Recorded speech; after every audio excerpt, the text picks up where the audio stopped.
विद्या भारती काशी प्रांत के इस चैनल पर मैं सचिन सिंह परिहार आपको आज केमिस्ट्री विषय में हेलो एल्केन और हेलो एरीन पढ़ाऊंगा। ये जो टॉपिक है आज जो हम लोग स्टार्ट करेंगे ये बोर्ड के दृष्टिकोण से है, तो हर एक महत्वपूर्ण पहलुओं को टच करते हुए किस तरह के क्वेश्चंस आएंगे, किस तरह से आपको स्ट्रेटजी बनानी है और अपना तैयारी कैसे करना है, स्पेशली बोर्ड की दृष्टि से। तो हम लोग स्टार्ट करेंगे halo alkane and hello arenes. सबसे पहले हम लोग एक ब्रीफ इंट्रोडक्शन देख लेते हैं जो टॉपिक हमको कवर करने हैं, हेलो एल्केन और हेलो एरीन्स।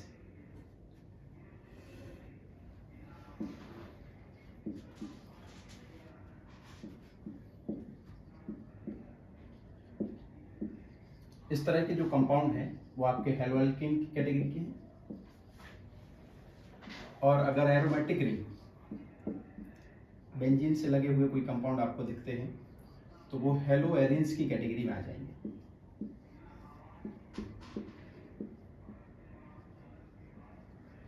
ठीक है, एरीन्स यूज हुआ है एरोमेटिक रिंग के रिस्पेक्ट में, और हेलो एल्केन्स क्योंकि ये एल्किल सब्स्टिट्यूएंट है इसलिए हेलो एल्केन बोल रहे हैं। अब इसको हमको डिटेल में स्टडी करना है और ध्यान में रखना है कि हम जो स्टडी कर रहे हैं ये पूरा एक लेक्चर कुछ इस तरह से पढ़ेंगे कि हर एक टॉपिक लगभग कवर हो जाए और एग्जाम में हमारा कोई भी क्वेश्चन हमसे छूटे ना। तो हम लोग स्टार्ट करते हैं सबसे पहले प्रिपरेशन से। अगर प्रिपरेशन रिलेटेड कोई क्वेश्चन आ जाता है कि कैसे आप हेलो एल्केन प्रिपेयर करेंगे या कैसे आप हेलो एरीन प्रिपेयर करेंगे, तो प्रिपेयर करना हमको आना चाहिए। तो सबसे पहले हम लोग स्टार्ट कर रहे हैं हेलो एल्केन का प्रिपरेशन। प्रिपरेशन में सबसे इंपॉर्टेंट चीज आपको याद रखना है कि हम जो सबसे पहले एल्केन्स से इसको प्रिपेयर करेंगे। ठीक है, एल्केन CH4, इसको आप रिएक्ट कराएंगे क्लोरीन से इन प्रेजेंस ऑफ सनलाइट। ये उसका सिंबॉलिक रिप्रेजेंटेशन है, आप चाहें तो पूरा सनलाइट लिख सकते हैं।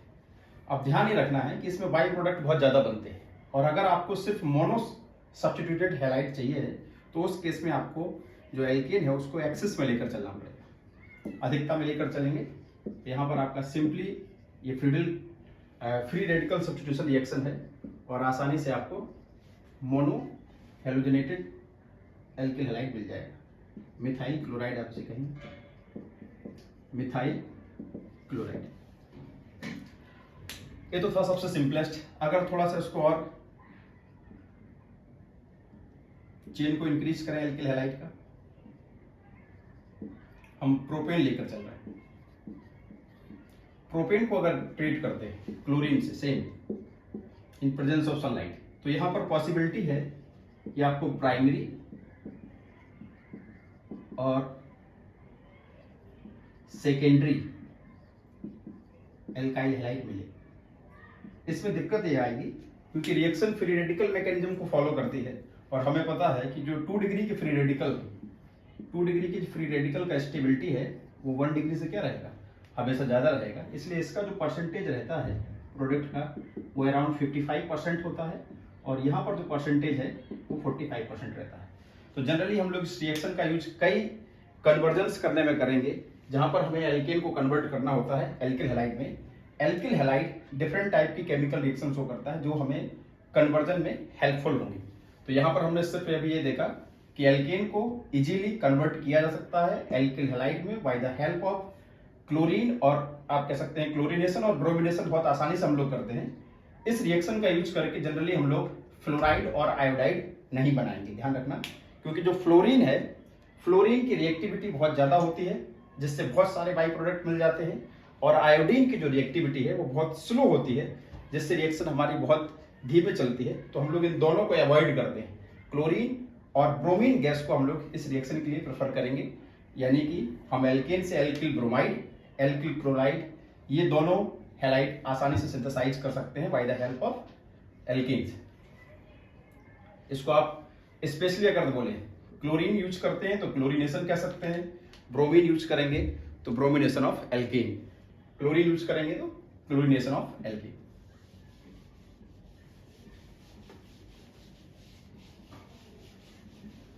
ठीक है, ये हम लोगों ने कन्वर्ट किया था एल्केन से। अब हम देखेंगे alkene. Alkene. Alkene simply electrophilic addition reaction follow करते हैं। अब अगर हमें यहाँ पर कोई भी इलेक्ट्रोफिलिक एडिशन रिएक्शन के थ्रू एल्किल हैलाइड बनाना है तो हम हैलो एसिड प्रेफर करेंगे।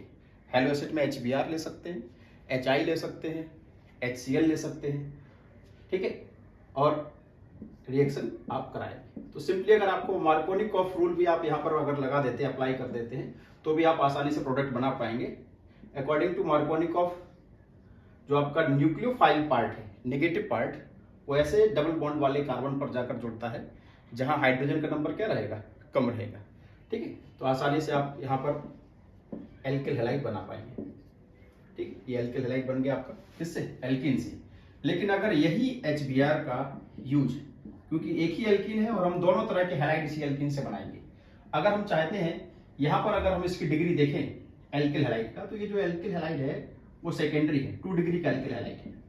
और अगर आप चाहते हैं कि प्राइमरी एल्किल हैलाइड बनाए तो केवल और केवल HBr का ही यूज करेंगे, ठीक है, HBr। और इसको रिएक्ट कराना है पेरोक्साइड की प्रेजेंस में। कोई भी पेरोक्साइड हो सकता है, सिंपली पेरोक्साइड लिखा हो सकता है, या हाइड्रोजन पेरोक्साइड यूज कर सकते हैं। तो generally peroxide in presence of only HBr alkene react करेगा, वो भी किसके अकॉर्डिंग, एंटी मार्कोनिकॉफ रूल। और आपको पता है कि एंटी मार्कोनिकॉफ में हमारा जो एल्किल हैलाइड है वो कौन सा बनेगा, यहाँ पर प्राइमरी एल्किल हैलाइड बनेगा, ठीक है। तो एक ही तरह की एल्कीन को यूज करके हम डिफरेंट कैटेगरी के एल्किल हैलाइड सिंथेसाइज कर रहे हैं। और इस रिएक्शन को आपको याद रखना है कि जो नीचे वाली रिएक्शन है, इस रिएक्शन को आप पेरोक्साइड इफेक्ट भी बोल सकते हैं। जिस साइंटिस्ट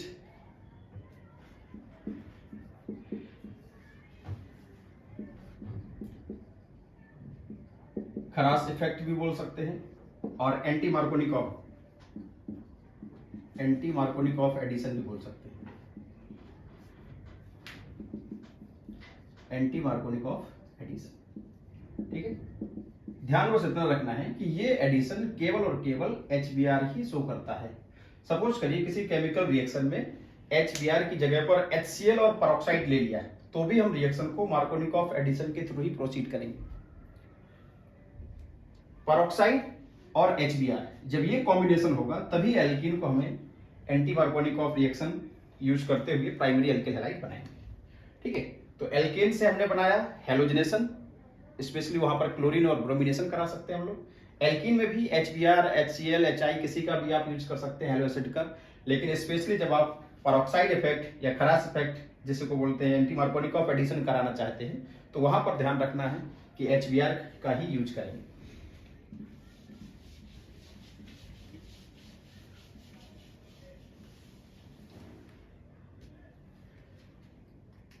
सेम कॉन्सेप्ट एल्काइन पर भी हम लोग यूज कर सकते हैं। अब देख रहे हैं एल्कोहल से थर्ड रिएक्शन। अगर एल्कोहल को एल्किल हैलाइड में प्रिपेयर करना है, एल्कोहल, एक चीज और ध्यान रखना है कि एल्कोहल से जब हम हैलाइड बनाते हैं तो हमें ये कोशिश करनी है कि हम जनरली प्राइमरी एल्कोहल ही चूज करें, क्योंकि प्राइमरी एल्कोहल ही आसानी से कन्वर्ट होता है एल्किल हैलाइड में। यहां पर आपको मिलेगा एथिल क्लोराइड। अच्छा, इसका साइड प्रोडक्ट भी याद रखना जरूरी है, क्योंकि इस रिएक्शन में साइड प्रोडक्ट का बहुत यूज है। अब यहां से अगर PCl3 के बारे में हम थोड़ा देखें तो PCl3 जब भी ब्रेक करता है तो एक ब्रेक करता है PCl3 और Cl2 में। PCl5 का ब्रेकेज जो होता है वो किस में होता है, PCl3 और Cl2, और उसमें से एक Cl रिप्लेस कर चुका है किसको, OH को। तो जो नेक्स्ट Cl है वो हाइड्रोजन के साथ रिएक्ट करके HCl बनाएगा, और फास्फोरस की यहाँ पर जो वैलेंसी है 3 है, और अगर वो ऑक्सीजन से रिएक्ट करती है तो फिर से उसका वैलेंसी क्या हो जाएगा, 5 हो जाएगा। तो यहाँ पर फिर से POCl3 आपका कन्वर्ट हो जाता है। PCl3 पहले ब्रेक होगा PCl5 ब्रेक होगा PCl3 और Cl2 में। Cl2 रिप्लेस करता है OH को और फॉर्म करेगा HCl। जो बचा हुआ ऑक्सीजन है वो फिर से PCl3 से रिएक्ट करके POCl3 में कन्वर्ट हो जाएगा। यहाँ पर सिंगल मोल ही रिएक्ट करता है। अगर हम PCl5 की जगह PCl3 से रिएक्शन कराएं तो उस केस में हमारे एल्कोहल की 3 मोल्स यूज होगी। PCl3 का अगर यूज करते हैं, PCl3 का यूज करेंगे तो आपको प्रोडक्ट तो सेम ही मिलेगा, और साथ में H3PO3 भी मिलेगा। ठीक है, बाई प्रोडक्ट है, ये याद रखना है। तो PCl5 सिंगल मोल अल्कोहल से रिएक्ट करता है, PCl3 3 मोल्स ऑफ अल्कोहल से रिएक्ट करते हैं, तो यहाँ पर 3 मोल्स एल्किल हैलाइड भी बनेगी, यहाँ पर सिंगल मोल से सिंगल हैलाइड बन रहा है। ठीक है, सेम ऐसी ही रिएक्शन है जो इसी तरह का चेंज लाती है, लेकिन उसका जो नेम है वो थोड़ा सा डिफरेंट है, और कई बार ये एग्जामिनेशन में डायरेक्ट नाम से ही पूछी जाती है, डार्जिन रिएक्शन। ठीक है, डार्जिन रिएक्शन में हमें करना क्या होता है कि हम प्राइमरी अल्कोहल को रिएक्ट कराते हैं थायोनिल क्लोराइड से, SOCl2। अब SOCl2 यूज करेंगे तो जैसे PCl5 और ये सब रिप्लेस कर रहे हैं OH को, यहाँ भी ठीक वैसा ही होने वाला, बाई प्रोडक्ट बनेगा SO2 और HCl। थोड़ा सा देखें तो ये PCl5 जैसी रिएक्शन ही है, PCl5 में भी एक ऑक्सीजन यहाँ क्योंकि पहले से है तो ये SO2 में कन्वर्ट हो गया, यहाँ कोई भी ऑक्सीजन नहीं था तो सिर्फ एक ही ऑक्सीजन आया था। अब हमारे माइंड में कभी ये भी आ सकता है कि हम SOCl2 की जगह SOBr2 ले लें या SOI2 ले लें, तो ये दोनों जो SOBr2 है वो हाईली अनस्टेबल है, उसको वो एग्जिस्ट नहीं करेगा, और जो SOI2 है वो एग्जिस्ट ही नहीं करता। SOBr2 तो एग्जिस्ट करता है लेकिन उसकी स्टेबिलिटी बहुत कम है, तो यहाँ पर हम लोग सिर्फ एक ही थायोनिल सल्फर का ऑक्सी हैलाइड यूज करेंगे, वो है आपका SOCl2। तो व्हेन स्पेशली थायोनिल क्लोराइड, इसका नाम है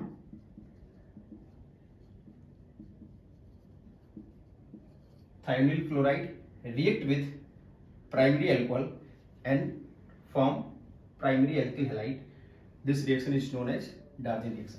ठीक है, तो ये डार्जिन रिएक्शन है आपका। डार्जिन रिएक्शन में भी प्राइमरी अल्कोहल ही आपको लेकर चलना है, तो अल्कोहल को भी इजीली किसमें कन्वर्ट किया जा सकता है, हैलाइड में यूज किया जा सकता है। और ये सब रिएक्शन जब हम लोग कन्वर्जन देखते हैं तो कन्वर्जन में बहुत हेल्पफुल है, और बार बार इन सब रिएक्शन का आपको हेल्प लेना पड़ेगा किसी भी कन्वर्जन को पूरी तरह से कंप्लीट करने के लिए।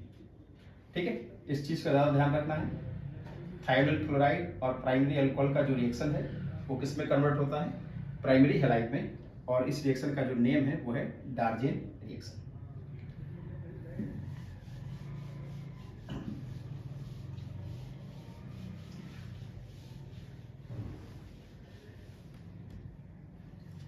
एक और इंपॉर्टेंट क्राइटेरिया है जिसमें हम लोग एक्सचेंज करेंगे, वो भी किसका, हेलोजन का। तो हेलोजन एक्सचेंज रिएक्शन देखने वाले हैं, और इसमें जो मोस्टली दो ही तरह की रिएक्शन है, पहले आप नोट कर लीजिए, फिनकल्स्टीन। ठीक है, फिनकल्स्टीन रिएक्शन देखेंगे और उसके बाद देखेंगे स्वार्ट। फिनकल्स्टीन रिएक्शन में होता है स्पेशली आपको कोई भी आयोडाइड लेना है, आयोडाइड ले लीजिए,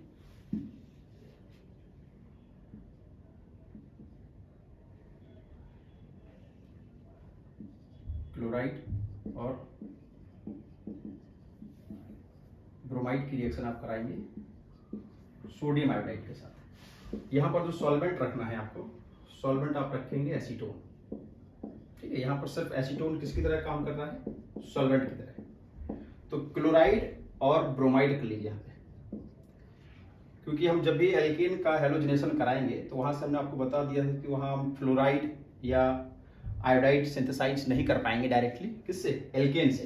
तो हम क्या करते हैं, पहले एल्केन को कन्वर्ट कर लेते हैं क्लोराइड या ब्रोमाइड में, और फिर इस क्लोराइड और ब्रोमाइड को किसका यूज करते हैं, सोडियम आयोडाइड का यूज करके और एसीटोन सॉल्वेंट यूज करके हेलोजन एक्सचेंज कराते हैं। तो सिर्फ एक्सचेंज होना है हेलोजन का, तो आपका जो क्लोराइड था वो कन्वर्ट हो जाएगा आयोडाइड में और NaCl, और अगर आप ब्रोमाइड लेकर चल रहे थे तो वो भी आयोडाइड में कन्वर्ट हो जाएगा और NaBr बाई प्रोडक्ट आपका। तो इस तरह से एल्किल क्लोराइड और ब्रोमाइड को हम आसानी से आयोडाइड में कन्वर्ट कर सकते हैं by the help of Finkelstein reaction. तो फिनकल्स्टीन रिएक्शन का यूज करके क्लोराइड और ब्रोमाइड को बड़े ही सहजता से हम आयोडाइड में कन्वर्ट कर सकते हैं। दूसरा जो रिएक्शन है वो है स्वार्ट, ये फ्लोराइड बनाने की रिएक्शन है, स्वार्ट रिएक्शन। आप CH3Cl। अच्छा, यहाँ पे बहुत सारे रिएजेंट हैं जो आप यूज कर सकते हैं, जैसे आप यूज कर सकते हैं Hg2F2, SbF3, AgF का भी यूज कर सकते हैं।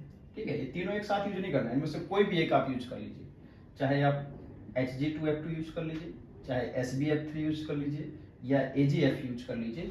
इन तीनों रिएक्शन के साथ ये आपका एक्सचेंज करेगा और आपको मिलेगा यहाँ पर CH3CH2 फ्लोराइड।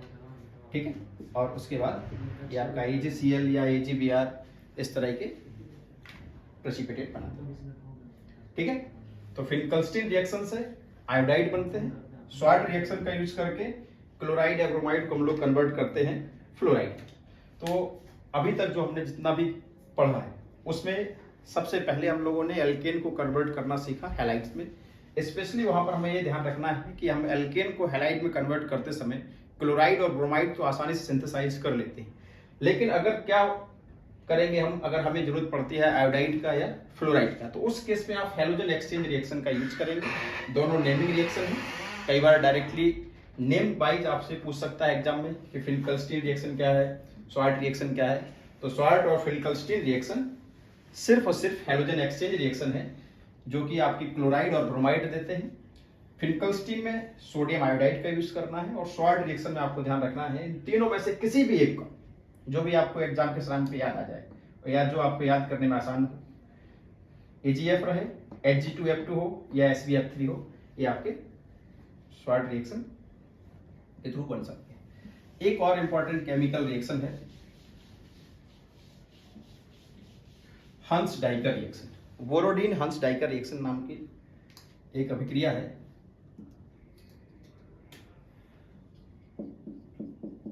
जहां पर हम लोग silver salt of fatty acid का यूज करते हैं। ठीक है, ये एक एसिड है और एसिड का सॉल्ट किसके फॉर्म मेटल के साथ है, सिल्वर के साथ। और रिएक्शन यहाँ पर जो सिर्फ करता है वो है ब्रोमीन, और आपको सॉल्वेंट यहाँ यूज करना है CCl4। इस सॉल्वेंट के साथ जब आप ब्रोमीन को रिएक्ट कराएंगे तो ब्रोमीन जो है और आपका सिल्वर जो है, सिल्वर को अगर आप देखा जाए तो ये हेलोफिलिक है।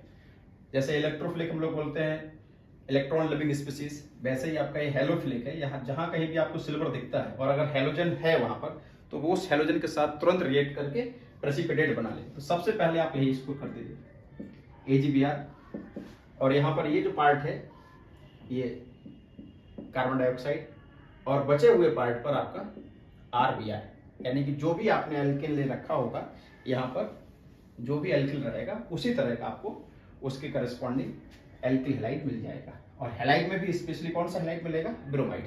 तो अगर हम सिर्फ ब्रोमाइड सिंथेसाइज करना चाह रहे हैं तो हमारे लिए बहुत अच्छी केमिकल रिएक्शन है। इसमें ध्यान ये रखना है कि इस रिएक्शन में जो भी एसिड आपका है वो एसिड का नंबर एक कम हो जाएगा। कम क्यों हो रहा है, क्योंकि यहाँ पर CO2 बाई प्रोडक्ट फॉर्म में निकल गया। जब CO2 निकलेगा तो ये CO2 इस कार्बोक्सिलिक साल्ट का एक कार्बन रिड्यूस कर देगा, जिससे जितने भी कार्बन का कार्बोक्सिलिक एसिड होगा वो उससे एक कार्बन कम का ही आपको ब्रोमाइड यहाँ पर मिलेगा। ठीक है, अब ये देखते हैं कि ये जो हैलाइड हैं या हेलो एल्केन है वो किस तरह की रिएक्शन में पार्टिसिपेट करते हैं। तो ये रिएक्शन पार्टिसिपेट मोस्टली करते हैं आपका न्यूक्लियोफिलिक सब्स्टिट्यूशन और एलिमिनेशन में। तो हम लोग सबसे पहले देखेंगे कि सब्स्टिट्यूशन रिएक्शन में कौन कौन सी ऐसी रिएक्शन है जो आपसे डायरेक्टली एग्जाम में पूछ सकता है। तो आपसे एग्जाम में पूछा जा सकता है कि सब्स्टिट्यूशन, न्यूक्लियोफिलिक सब्स्टिट्यूशन को डिफाइन करिए। अब डिफाइन में अगर क्वेश्चन का मार्क्स ज्यादा है तो आपको उसको पूरा डिफाइन करना पड़ेगा, अदरवाइज वो सिर्फ आपसे पार्ट वाइज भी पूछ सकता है कि SN1 क्या है और SN2 रिएक्शन क्या है। ठीक है, तो यूनिमोलिकुलर न्यूक्लियोफिलिक सब्स्टिट्यूशन और by molecular nucleophilic substitution reaction को सेपरेट करके भी पूछा जा सकता है, और एक लॉन्ग क्वेश्चन भी इससे आसानी से बनाया जा सकता है। सिंपली या कोई एक रिएक्शन आपसे पूछ सकते हैं। तो अगर हमसे ये पूछते हैं कि SN1 और SN2 रिएक्शन क्या है या हैलाइड किस तरह की केमिकल रिएक्शन शो करते हैं, तो उसके लिए हमें पहले हैलाइड के बॉन्ड का नेचर जानना होगा। जैसे यहाँ पर देखिए CH3Cl, अगर यहाँ पर आप देखा जाए तो क्लोरीन और CH3 मॉलिक्यूल में इलेक्ट्रोनेगेटिविटी को अगर कंपेयर करें तो इलेक्ट्रोनेगेटिविटी आपका क्लोरीन एटम का ज़्यादा है, जिससे ये अपने तरफ इलेक्ट्रॉन को विड्रॉ करेगा और क्लोरीन के ऊपर पार्शियल नेगेटिव चार्ज आएगा। वहीं CH3 के ऊपर कैसा चार्ज आएगा, पार्शियल पॉजिटिव, जिस वजह से पोलैरिटी अराइज हो जाएगी। आप कह सकते हैं कि बॉन्ड का क्या हो गया, पोलराइजेशन हो गया, और जब ये बॉन्ड पोलराइज्ड हो गया तो आसानी से न्यूक्लियोफाइल को अपनी तरफ अट्रैक्ट करने की इसकी टेंडेंसी डेवलप होगी। इसीलिए जो हेलो एल्केन्स हैं generally nucleophilic substitution reaction prefer करते हैं। अब देखें किस तरह की न्यूक्लियोफिलिक सब्स्टिट्यूशन रिएक्शन ये देते हैं और कितने टाइप हैं। तो हम लोग सबसे पहले देख रहे हैं SN1। SN1 को अगर हम फुल फॉर्म करके लिखें तो इसका फुल फॉर्म क्या आएगा, यूनिमॉलिक्यूलर न्यूक्लियोफिलिक सब्स्टिट्यूशन रिएक्शन। ठीक है, अब यहां पर कुछ पॉइंट आपको नोट करने हैं और ये याद भी रखने हैं एग्जाम में भी। Generally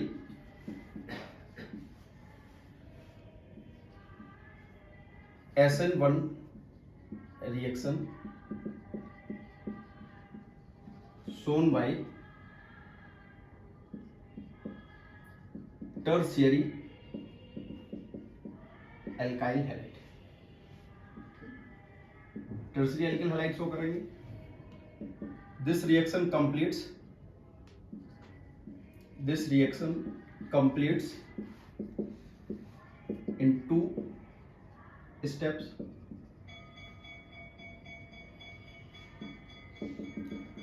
First step of this reaction is a slow step,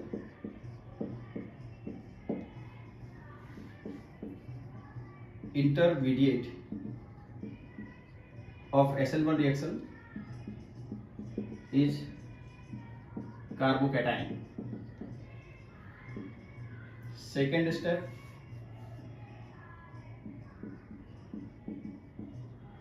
of this reaction is very fast step। Kinetics अगर देखेंगे, क्योंकि काइनेटिक्स चैप्टर आप लोग पढ़ रखे हैं, तो अगर यहाँ हम SN1 रिएक्शन की काइनेटिक्स देखते हैं तो उसके अकॉर्डिंग इसका जो रेट है, rate of SN1 reaction is directly proportional to the concentration of alkyl halide only. ठीक है, तो ये इस रिएक्शन का काइनेटिक्स है। 4-5 पॉइंट है जो आपको ध्यान रखने हैं, कम से कम ये ना छूटने पाए। इसके अलावा और चीज़ हम कवर करेंगे जब रिएक्शन लिखेंगे, तो कैसा प्रोडक्ट बन रहा है वो भी हमने नहीं बताया, उस चीज़ को बता देंगे। सबसे पहले तो आपको याद रखना है कि SN1 reaction tertiary alkyl halide show करते हैं। दूसरी चीज़, ये 2 स्टेप में कंप्लीट होती है। पहला स्टेप इसका स्लो रहता है और स्लो स्टेप होने की वजह से ही इस स्टेप को रेट डिटरमाइनिंग स्टेप बोलते हैं। ठीक है, सेकेंड स्टेप काफ़ी फास्ट रहेगा और इस रिएक्शन का जो इंटरमीडिएट है वो कार्बोकैटायन है। कार्बोकैटायन का जो हाइब्रिडाइजेशन है sp2 होगा और इसकी ज्योमेट्री क्या रहेगी, ट्राइगोनल प्लेनर। रिएक्शन देख लेते हैं SN1 reaction.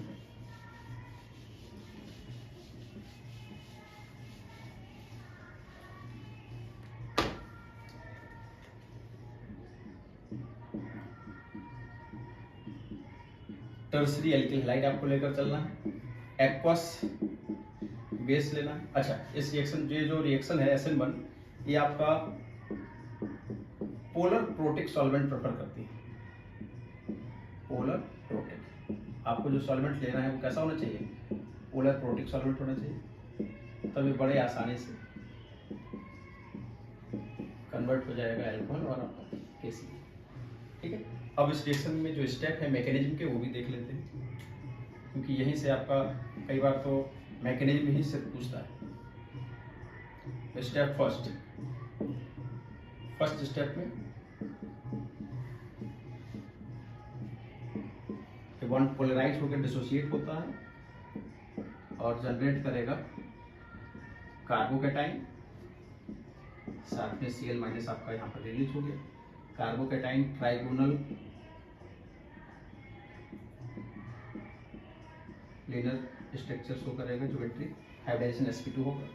Second step second, क्योंकि टर्शरी कार्बोकैटाइन आपका स्टेबल कार्बोकैटाइन है, इसलिए जो भी न्यूक्लियोफाइल अवेलेबल है तुरंत ही वो न्यूक्लियोफाइल, यहाँ पर हम OH- लेकर चल रहे हैं, फास्ट न्यूक्लियोफिलिक एडिशन शो करेगा और कन्वर्ट हो जाएगा अपने फाइनल प्रोडक्ट। इस तरह से ये रिएक्शन कंप्लीट होती है 2 स्टेप में।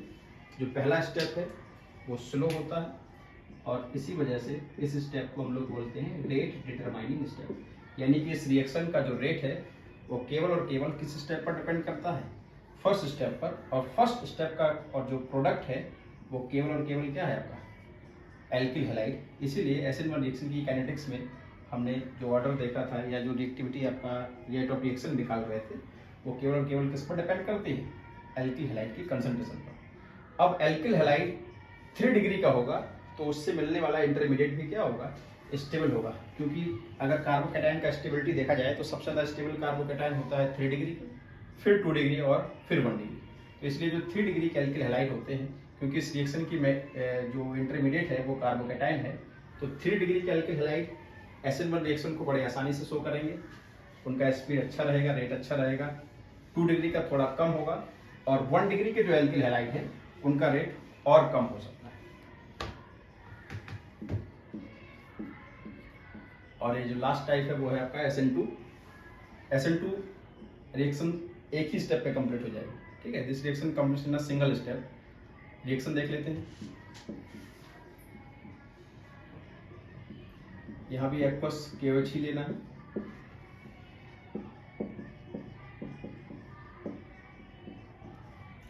मैकेनिज्म देख लीजिए इसका।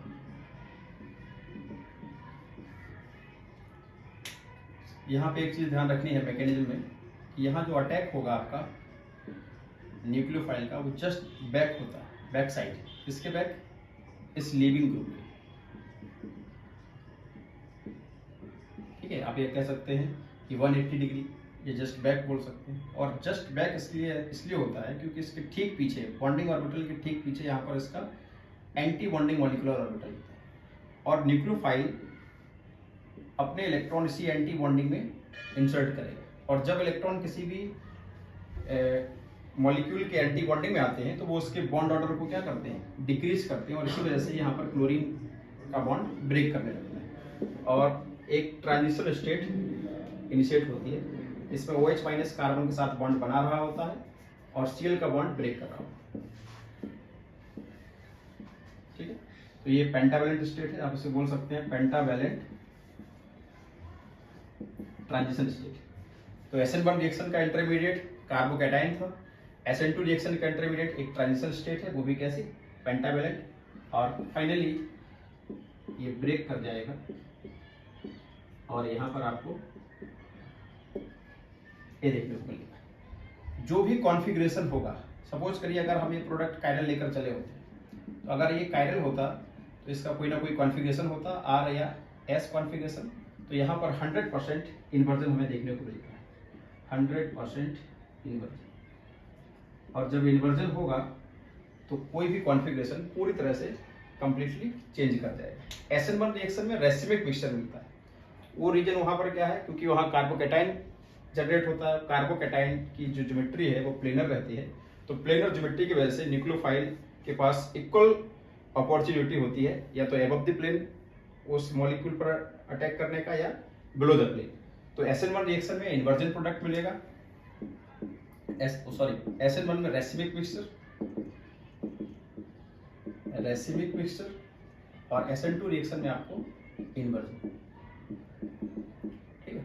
यहाँ पर इन्वर्जन प्रोडक्ट मिल रहा है और यहाँ पर जो मिलेगा रेसिमिक मिक्सचर। SN2 और SN1 है।